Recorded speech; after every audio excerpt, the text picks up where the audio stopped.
Hello students, welcome back to next episode of Mastery in Commerce. In continuation to the previous videos, again I have come with the basic concepts of macroeconomics. We have completed almost many major concepts. In this video you will be learning about domestic product, national product, factor income and transfer income. So let's go. The first concept which we are going to learn is domestic product. As the name tells you, and you might be remembering, that domestic refers to the domestic territory. So now we are concerned about a production activity if it is done within the domestic territory of a country. So we will see what is a domestic product and how do we treat it when we are calculating the national income, because these all concepts which we are learning, they are related to the calculation of national income.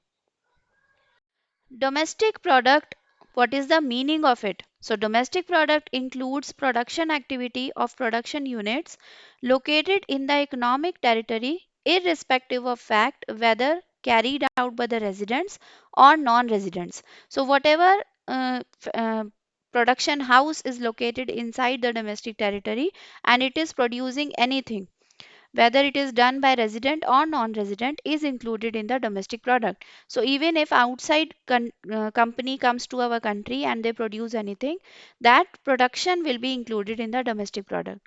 The money value of domestic product is called domestic income. So whatever they earn after selling the domestic product in the market, that is called domestic income.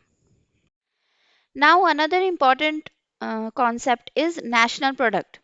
National product includes production activity of normal residents irrespective of fact whether they perform within the economic territory or outside it. So whatever production activity a resident is doing inside the domestic territory or outside, that will be included in the national product. The money value of national product is termed as national income. So national income basically is not limited to the domestic territory. Whatever a person is earning even outside is included while the calculation of national income is done. Now next concept is factor income. Factor income refers to income received by factors of production for rendering factor services by the production process. So if I am working somewhere and I am providing my services in the production, so that income which I am earning will be known as factor income. It is a bilateral income, means it is double sided, it is not one sided, means whatever I am contributing in the production and I am paid in return, means I am getting my salary every month, so that is included in the factor income. It is the income which is included when we are calculating the national income. Example: rent, wages, interest and profit. Now one thing which students often get confused is factor income and factor payment. So if you see carefully, factor income is an income for an employee, while factor payment is a payment done by the employer.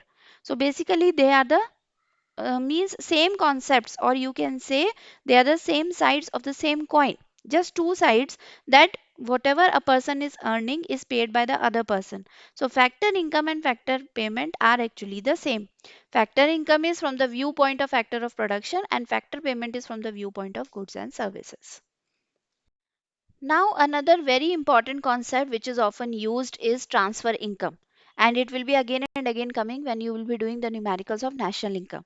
So, transfer income basically refers to income received without rendering any productive services in return. One very common example which we see around us is old age pension. You might be knowing the old people, they are given a benefit by the government that they get the pension every month in their account. So this income is not because of rendering any services. Old age people are not going and doing any job, but still they are getting an income. So transfer income is basically a income for which you get the income, but you are not rendering any services. So this is not bilateral. So it is one more example is scholarship. When scholarship is given to the children, so it is not for rendering any services, but they perform well in exam and some universities offer them scholarship. So please remember, transfer income is not bilateral. From exam point of view, it is often asked to tell the difference between transfer income and factor income. So by now you have understood that what is transfer income and what is factor income. This table will help you to write it if it comes in exam. point wise. So factor income refers to income received by factors of production for rendering factor services, while transfer income is received without rendering any factor service. Now, factor income is included both in national income and domestic income, but transfer income is not included in any of the calculations of income, whether it is national or domestic. Factor income is a earning concept, while transfer income is a receipt concept. Why receipt? Because you are only receiving it. While factor income you are earning because you are giving your services. Factor income is received by factors of production, and transfer income is generally received by households and government. Factor income examples are rent, wages, interest, and profit because these are given to factors of production. Like your factor of production are land, labor, capital, right? So for land, you pay rent. When you have labor, you pay wages. So these are the uh, means income you are providing to the factor services. While the example of transfer income are scholarship, old age pension, or if unemployment benefits are given by government to the people who are unemployed. So these all are included in the transfer income. So I end my presentation over here. Please go through the concepts and the notes which I have given you in the PPT slides which help you to answer properly during your exams also, because these concepts are often asked in the hypothetical situation questions and case study, while MCQs also have the situation based in the question, and you have to find out the correct answer.